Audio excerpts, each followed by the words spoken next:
The Word of God is alive and powerful, sharper than any two-edged sword, piercing even to the dividing asunder of the soul and spirit, and of the joints and the marrow, and is a critic of the thoughts and intents of the heart. All Scripture is God-breathed and is profitable for doctrine, for reproof, for correction, for instruction in righteousness, that the man of God might be mature, thoroughly equipped unto all good works. Study to show thyself approved unto God, a workman that needeth not to be ashamed, rightly dividing the word of truth. Ezekiel 34:16, 30-31. I will seek what was lost, and bring back what was driven away, bind up the broken and strengthen what was sick. But I will destroy the fat and the strong, and feed them in judgment.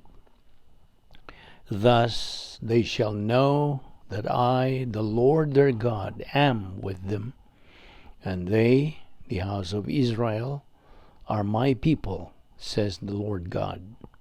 You are my flock, the flock of my pasture. You are men, and I am your God. Proverbs 28:13. He who covers his sins will not prosper, but whoever confesses and forsakes them will have mercy. Psalm 119:67-68.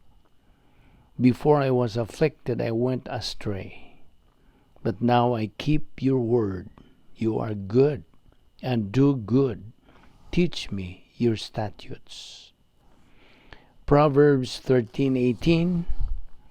Poverty and shame will come to him who disdains correction, but he who regards a rebuke will be honored. Psalm 94:12-14. Blessed is the man whom you instruct, O Lord, and teach out of your law, that you may give him rest from the days of adversity, until the pit is dug for the wicked. For the Lord will not cast off his people, nor will he forsake his inheritance. Jonah 2:7. When my soul fainted within me, I remembered the Lord, and my prayer went up to you into your holy temple. Following our customary procedure, the next few moments are devoted to silent prayer, the purpose of which is to prepare ourselves academically and properly alang sa pagtuon sa pulong sa Dios.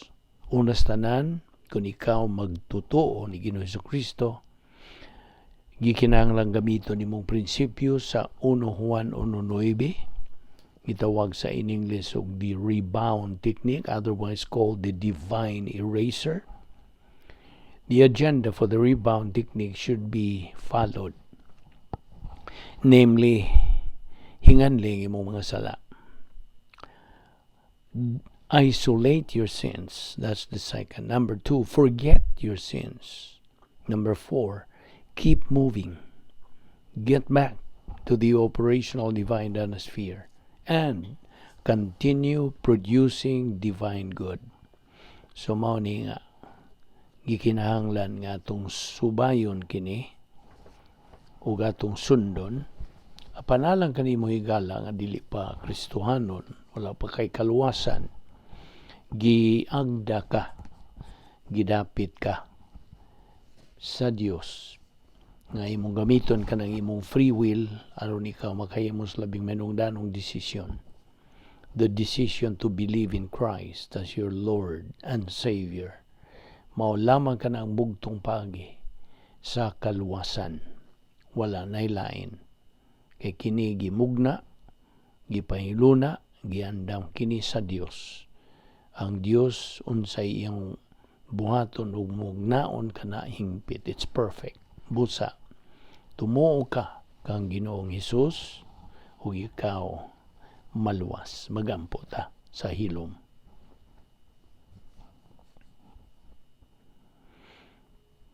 Let us pray. Heavenly Father, it is so stunning and amazing. The moment by moment, minute by minute, hour by hour, day by day, year by year, you stand by our side. You never leave us. You never change your faithfulness. You never wane. Ang imong gugma lang kanamo is always constant. So we thank you, Father, that your grace is always sufficient for all that we do and for all that we are. And we also appreciate the fact that we have the eternal security in you that cannot be shaken regardless of our circumstances, regardless of politics, regardless of the status of our nation, regardless of the simple circumstances of our lives. Nagampo kami karon nga kining among pagatun-an mahimon tang panalangin sa among kinabuhi. Mahimon ta kining tinuod klaro og tataw alang kanamo, that our minds might be open to what we're going to take up today. All this we ask in Jesus' name. Amen. Maayong adlaw sa tanan nato mga higala, mga subscribers, atong mga igsuon niya ni Kristo. Welcome na usab ning atong adlaw nga pagtuon sa pulong sa Dios pinaagi sa YouTube ubo sa Vic Balbido Evangelistic Ministry. So welcome once again kaninyong tanan. Now we need is on open mind. Bukas nga pong nauna aron kita makasabot unsa itudlo kanato sa balang Espiritu Santo. Siya lamang ang bugtong magtutudlo. Dili kining naga yaw-yaw dinhi. Dili kining nagadalas mensahe kundi ang balang Espiritu Santo. Kini siyang nagasulti karon nga imong madungog, instrumento lamang siya. Galamiton lamang siya. He is just a mouthpiece, busa. Ang maynungdanon mao nga ang imong tutukan mao ang mensahe, not necessarily ang mensahero. Okay? So mao kana nga pagpahinumdum kanimo. Okay. Padayon kita sa atong gibiyaan nga pagtulunan nga the mark of a true believer in Christ. Mga ilhanan alang sa matuod nga magtotoo kang Ginoong Jesucristo. Okay, kagahapon diha atong gibiyaan. Ato lang ning labason gihapon sa atong panungduman aron di nimo makalimtan. Okay? So okay, kini bahin gihapon ni sa atong main topic. Okay, kagahapon atong gihisgutan kadtong bahin sa kabubuton sa Dios. Kini atong gitunan, bahin kini sa kabubuton, kanang pahimatngon, plano, tuyo sa Dios, mga pasidaan. Okay. Atong gi pangutana nimo kagahapon nga bahin gyapon sa kaluwasan, ha? The acquisition of eternal life, unsa man ni kabubuton ba ni sa Dios o dili? Of course, it is God's will.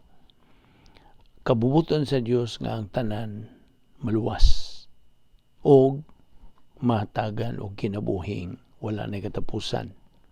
Okay. Sunod nga pangutana, how about kining pagka-negatibo sa imong kabubuton? Unsa man na, kabubuton ba sa Dios o dili? Kabubuton, ayaw pagpawas passing, ha? Ako lang kang ibitik diha. Ang pagka-negatibo sa imong kabubuton, negatibo nga to sa maing balita sa kaluwasan unsa man na kabuton man sa Dios o dili. Ang pagka-negatibo, it is non-will of God. Dili kabuton sa Dios. Ang linaw sa kalayo, unsa man na kabuton ba sa Dios o dili? Dili kabuton sa Dios. God does not want anybody to go to the lake of fire. Mao ning gihisgutan nato kini maong kaluwasan, bahin sa kaluwasan kay kini ang mensahe man sa Dios nga aron ikaw mahilikay, dili ka mahiagom, dili ka mahipunta didto sa linaw sa kalayo. Imagine hangtod-hangtod ka na magpuyo didto kung masipyat ka sa pahimang no tugon ka na kabubuton sa Dios. So okay, kaya naman ubang mga tao nga doon na sila sayop nga pagdahom nga ang gugma kuno sa Dios is the absolute standard of the plan of God. Now, dili na mga pangutana na po na itong balikon ato maningi pangutana ni mo kagahapon. Number 1, was it the will of God for Christ to die for the sins of the human race? Tubag, yes. It was the will of God for Christ to die for the sins of the human race. Iyang kabubuton sa Dios. Sunod, was it the will of God for every member of the human race to come to faith in Christ? Of course, ang tubag, yes. Sunod nga pangutana, was it the will of God for every member of the human race to have eternal life? Yes. Of course, kabubuton ka na sa Dios. Now, sunod nga pangutana, was it the will of God for somebody to reject Christ as Savior? Of course, no. Dili na kabubuton sa Dios. So, if one rejects Christ as Savior, kung ang usa ka tao musalikway, dili mo tuo kang Kristo nga iyang manluluwas, so, ang balikon itong pangutana, if one rejects Christ as Savior, does he reject the love of God? Tubag, yes. Iyang gisalikway ang gugma sa Dios kay kaning kaluwasan pagpakita man na sa gugma sa Dios nga di ka natong mga tao sabot. So, tell me, sa dihangang dili magtutuo modto na sa linaw sa kalayo, would you call that the love of God? Of course, that cannot be the love of God. It is the orgi atong hisgutan gahapon nga anger, ang kapungot sa Dios. Of course, di man mapungot ang Dios. Kini ato lanigi gamit just to ascribe some feeling sa Dios. That is what we call anthropopathism. Anthropopathism. Okay? Therefore, ang gugma sa Dios is not the absolute standard of the plan of God. Dili. It is the righteousness, perfect righteousness of God and the justice of God. Di man ina. Mao na absolute standard sa plano sa Dios. Dili gugma. So, what does love mean therefore? Kini nagahulugan nga God desires and acts in the best interest of man. Kaya ang absolute standard sa Dios mao ang iyang hingpit nga moral integrity, ang iyang righteousness. So sabta ka na. Now, the will of God and the plan of God are synonymous. Mo na itong giingon ni mo kagapon. Synonymous meaning sama ra o kahulugan. Okay? Apan paminaw. Sa diha nga ang di magtutuo mo kanang mutubag nga dili. Of course, the unbeliever responds negatively. He rejects Christ as Savior. Yang isa likway. Then, the plan of God and the non-will of God are not synonymous. Nga naman. Because now, it's not the will of God for any unbeliever to remain negative. Kaya yun sa may isulti sa 2 Pedro 3:9. God is not willing that any should perish, but that all should come to a change of attitude. Ang siyang isulti niya mga buhat 17:30. God commands men everywhere to change their attitude. Bukod pasabot, metanoeo sa Grigong kanang pulong. Metanoeo. Meta, change, noeo, mind. In other words, change your mind. That is how to repent. Abi nimo, dunay laghang mga grupo, mga pundok nga relihiyoso kunuhay karong panahon na nga dili mo tuo sa pagkabanhaw sa mga magtotoo. They don't believe in the resurrection of believers. Bisan tuon nga nagtuo sila in the eternity of matter. They reject the immortality of the soul. Now, it's interesting to see how negative volition distorts things. Gituis nila ang mga butang like matter kunuhay is not eternal, but the soul is immortal. Na, tinuod na. Gusto? Ako balikon. Matter is not eternal. Apan ang kalag, immortal. Mao ni kamatuoran. Kining mga tawhana nga akong gisugutan, they reject the immortality of the soul. Matud pa na sa Ecclesiastes 3:10, nagasulti nga, God has written eternity in the heart of men. Eternity. Now, ang tanang mga di magtutuo, nahibaw nga there is something after death. Nga naagyoy kanang mahitabo dito human sa pagkamatay sa tao that there is life, that there is existence after death. Og ang mga dili magtutuo moingon, if I die, I'll just be like a dog that is to be put to the ground and mona. There's nothing after this. Mona igingon nila. That is the rationalization to try to overcome two things. Doon ay duha ka mga butang. Una, nga ang dili magtutuo na sayod nga there is life after death. Naibaw na siya. Ikaduha, the fact that the unbeliever fears death.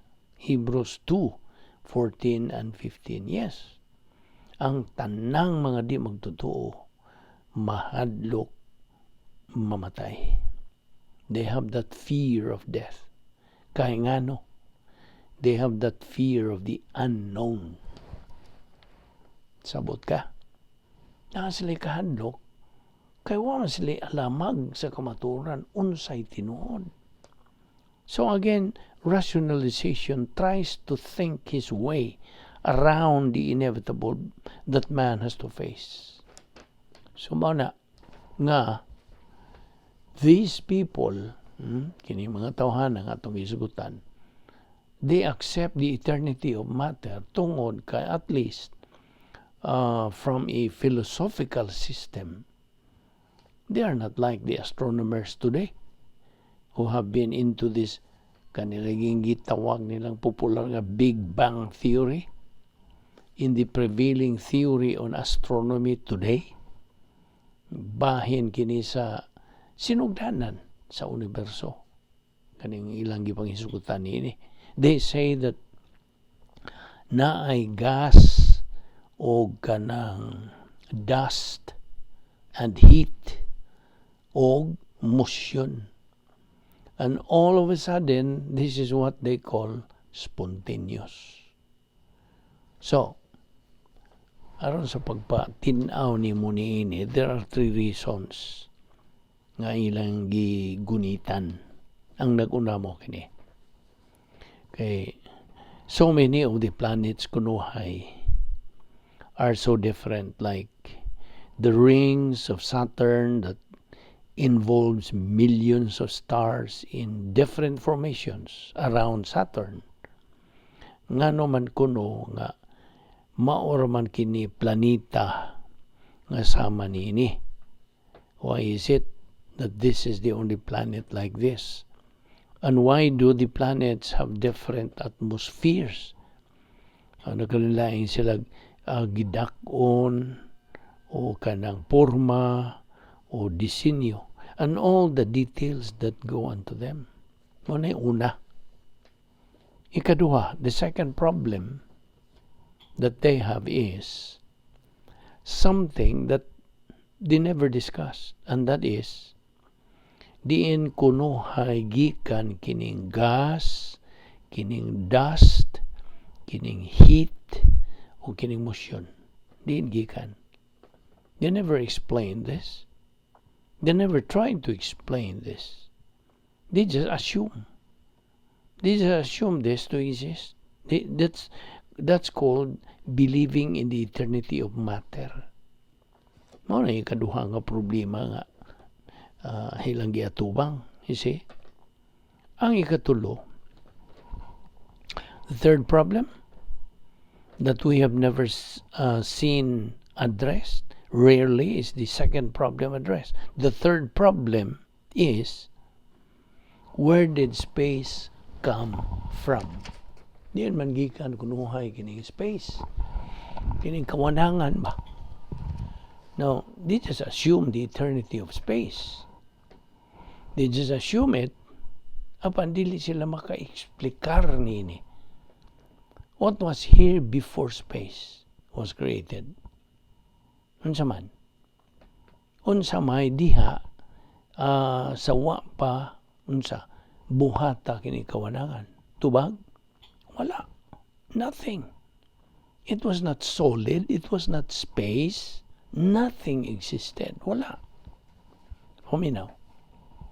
Si Ginoong Jesucristo mao'y mibuhat sa kawanangan. Christ created space. So, the Greeks, you see, in their philosophical thinking, they recognized that there is something that exists.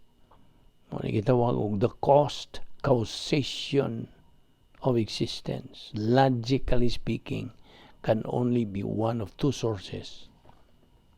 Either it has to be eternal or else it has to be created.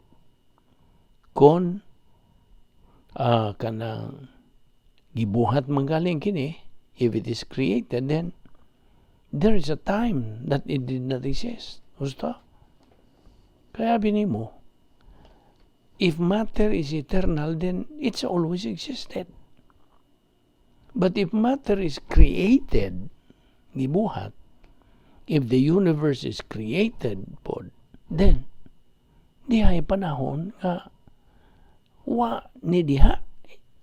There was a time when it did not exist, which means an outside force, pre-existing force, more powerful, bigger, stronger, mas ligon, mas bugat, mas kanang mas mantigo, smarter than the universe itself had to exist with a creator.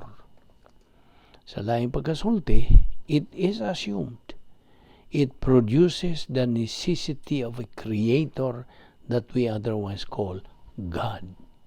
Diyos.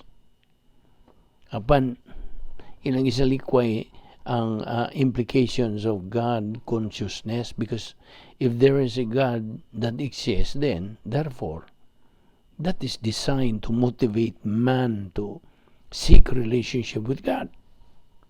And when man, because of the evil, tungod sa pagkadautan, he is caught up and does not want to do that, then he wants to reject the reality of the existence of the Creator. And say, I believe in the eternity of matter, or God does not exist. So, ang uban po mo ingon, God does not exist. Kini sila, gitawag unsa. Sa may tawag ni mo ini mga tawana.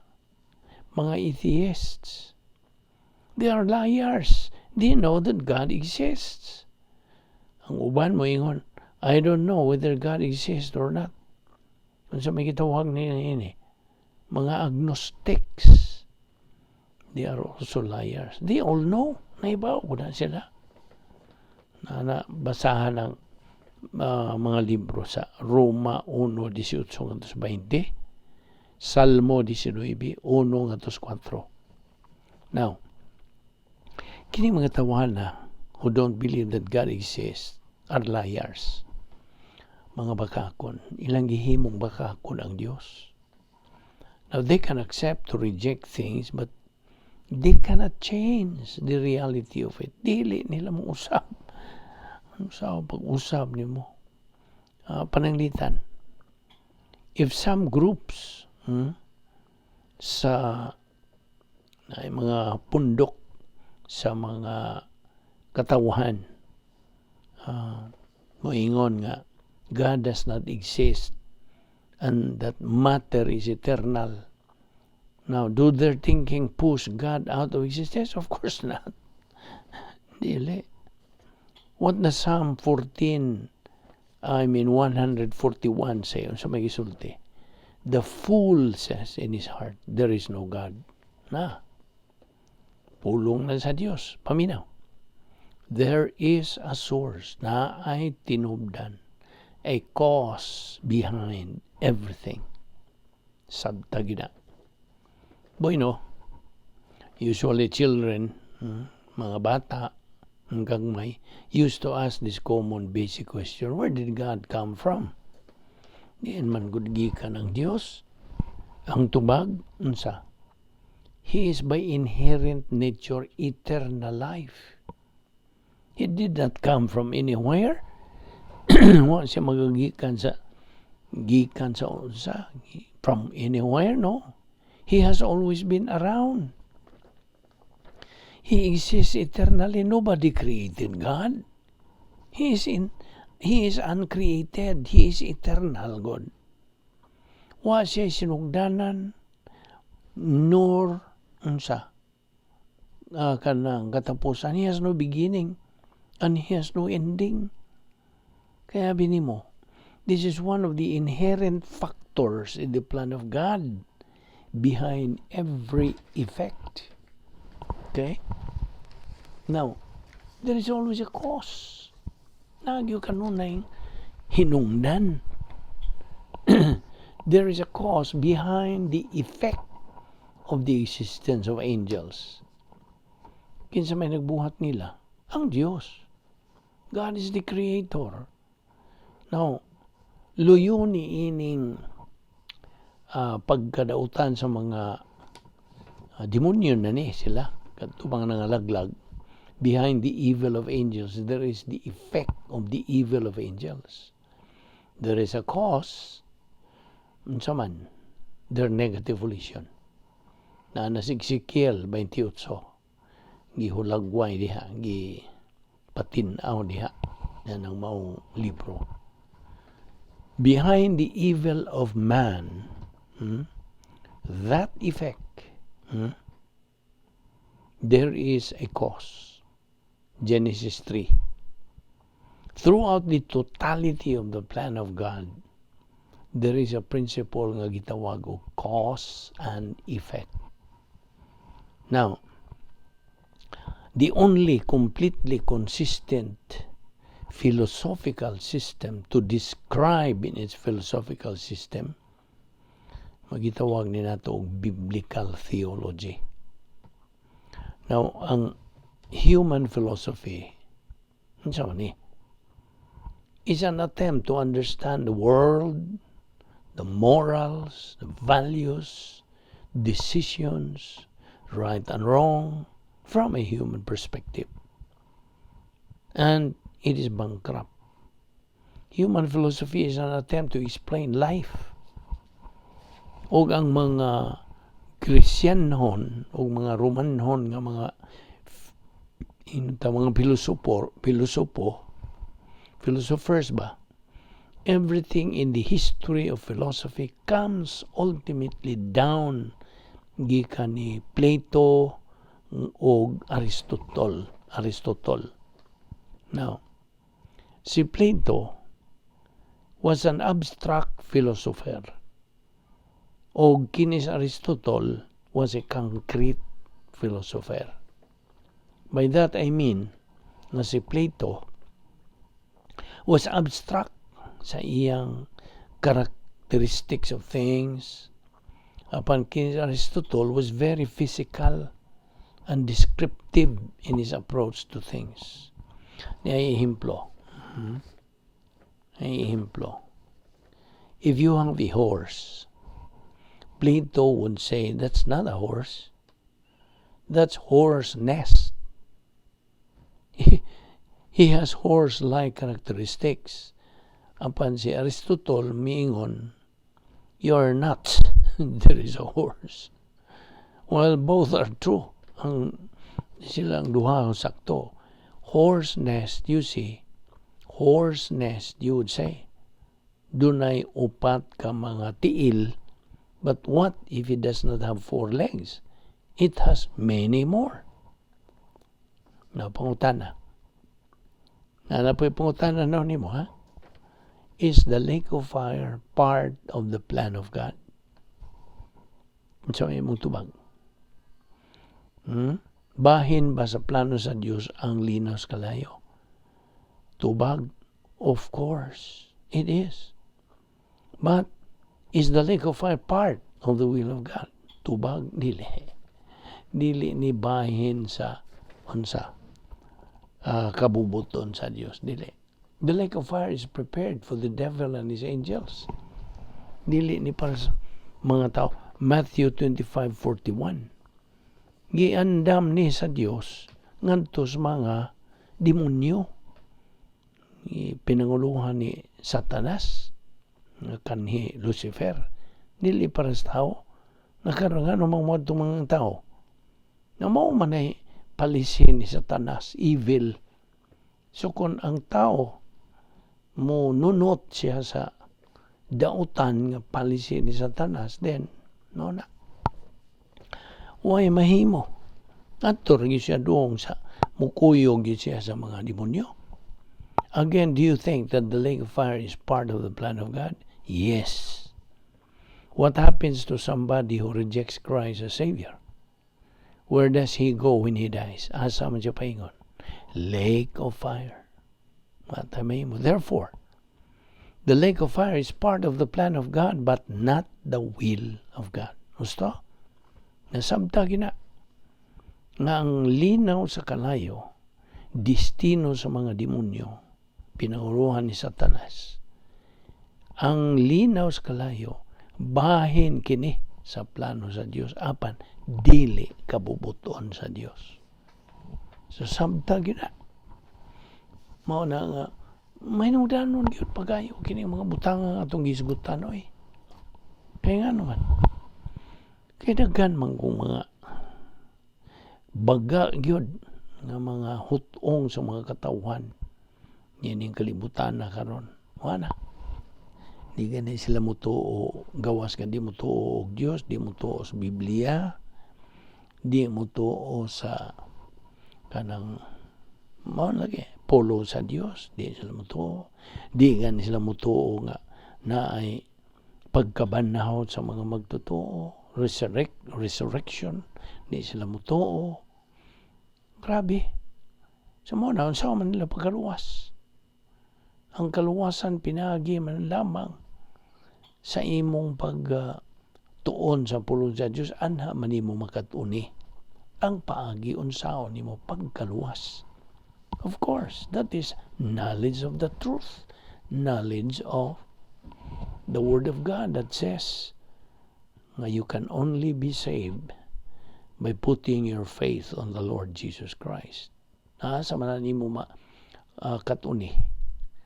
Di haman lang sa pulong sa Diyos. You see? Nakasabot ka ba? Why laing tinubdan ang pulong sa Diyos?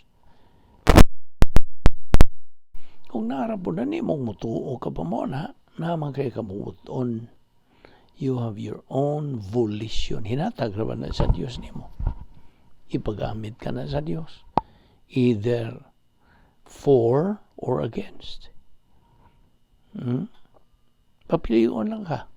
Panahibaw na kung sa resulta kung ikaw mo dumili, imong isalikway sa Ginoong Kristo ng imong manluluwas, then linaw sa kalayo. That is eternal condemnation. Apan kung imong tuuhan siya nga imong manluluwas, then luwas ka, tagan ka kinabuhing dayon, adto ka sa eternidad uban sa Dios dito sa langit. That is eternal life. So, in short, faith in Christ is eternal life. Rejection of Christ is eternal condemnation. Naman na, gilatid man na diya sa John 3:36 o sa gisulti diya. He who has the Son, Ginoong Kristo na, has life, eternal life. He who does not have the Son does not have life, but the wrath of God abides on him. Wrath, kapungot sa Dios ra gyud. O kana kapungot sa Dios, kana in a nutshell, kana naghisgot sa linaw sa kalayo, impyerno. Naman po yung mga tao kung di mo tuog impyerno, nagkagrabe yun karong panahon na. Ako kanagingnan nga kini atong panahon gawas nga panahon sa simbahan, katuigan simbahan. Kining panahon na gitawag og age of apostasy. Apostasy. Baka but pasabot sa apostasy.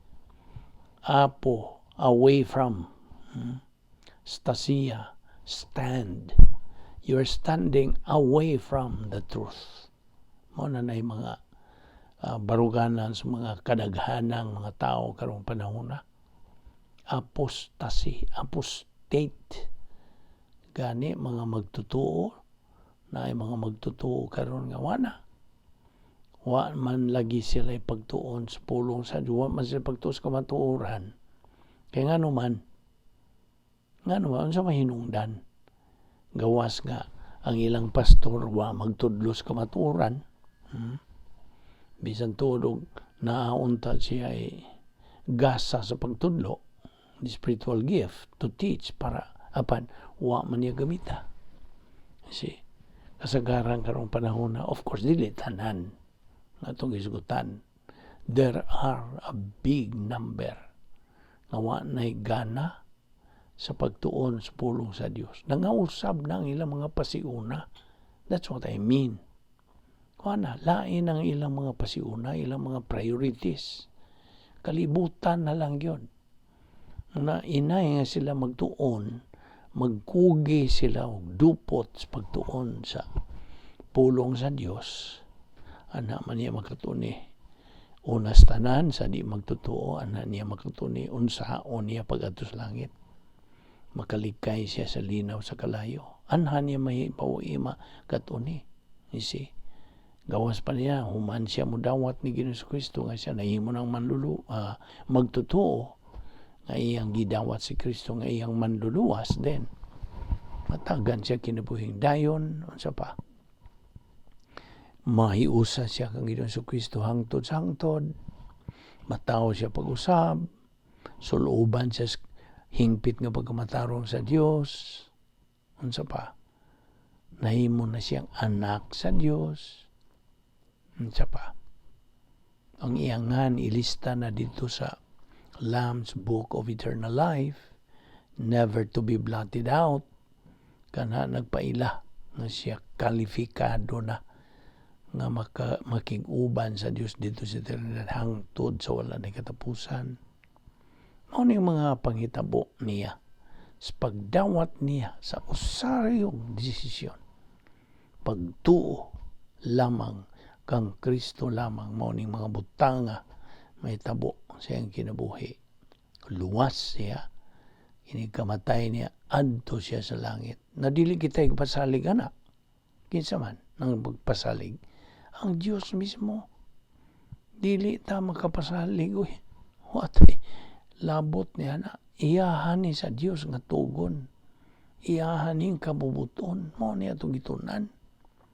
You see, all these things, mga basic raman ni mga sinugdanan, mga pagtulunan, nga gikinahanglan nagyong nahimo, nagyong bahin sa imong kalag, ingon nga magtotoo.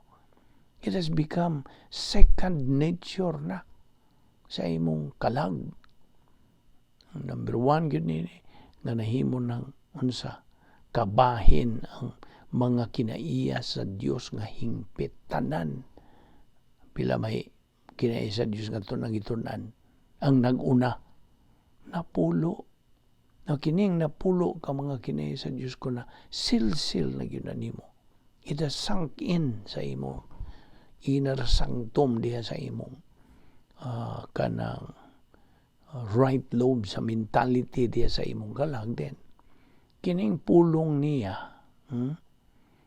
mo circulate na diha sa imong kalag.